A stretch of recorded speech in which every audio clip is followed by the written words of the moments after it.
30 oktyabr davr gazetining xabar qilishicha, yaqinda Jilin o'lkasidan erishgan ishki hujjatlarda ko'rsatilishicha, Xitoy Kompartiyasi Shimoliy Koreyani har jihatdan mablag' bilan ta'minlagan. Hatto 2016-yillik Chaoshan hidrogen bombasining mezgilida Xitoy, Chaoshan va Koreya o'rtasidagi munosabat jiddiylashgan vaqtda Jilin o'lkasi Chaoshanni savdo hamkorlik bilan ta'minlagan. Demak, Xitoy izchil Chaoshanning orqasidagi eng cho'ng qo'llag'uvchisi ekanligi oshkorlangan.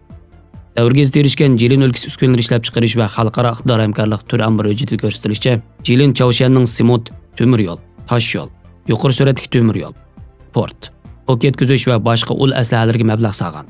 Bu turlarning ko'pinchisi o'ddigarlik emas, balki chet elga mablag' solish ekan. 2014-yildagi yana bir hujjatda ko'rsatilishicha, Jilin o'lkasi 2014-yildan 2017-yilgacha bo'lgan oralikda Chaoshanga dehqonchilik ishlab chiqarish texnikasi, dehqonchilik mashinalari va a'lo sifatli sortlarni eksport qilgan. 2012-yili Shi Jinping hokimiyat beshiga chiqqandan keyin Kim Jong Un bilan yaqindan aloqa qilib, garchi Kim Jong Un Xitoyni qo'llaydigan tog'asi Jang Jingzini o'ltirgan bo'lsa-mu, 2016-yil yanvar oyida Chaoshanning hidrogen bombasini portlagandan keyin Birlashgan Davlatlar Tashkiloti bexatarlik kengashi Chaoshanni jazolagan. Xitoy qo'llagan hamda Jilin bilan Chaoshan o'rtasidagi maxfiy savdo plani amaldan qoldirilmagan. Yaqinqi yillardan buyon Chaoshanning vaziyati turaqsiz bo'lib, qonuniy qo'g'dash kamchil. Chaoshanga mablag' solgan nurg'un chet el shirkatlari mag'lub bo'ldi va oxirida Chaoshandan chekinib chiqdi. Shundaqdimi Xitoy izchil Chaoshanga mablag' sepib kelmoqda. Yaqinda Chaoshan urushining 70 yillik munosabati bilan Xitoy fursatdan foydalanib Amerikaga qarshi harakatlarda bo'lgan. Kim Jong Un Xitoy urushida qazo qilgan qabristonlik va xotira munora gul sevatlarini avatgan.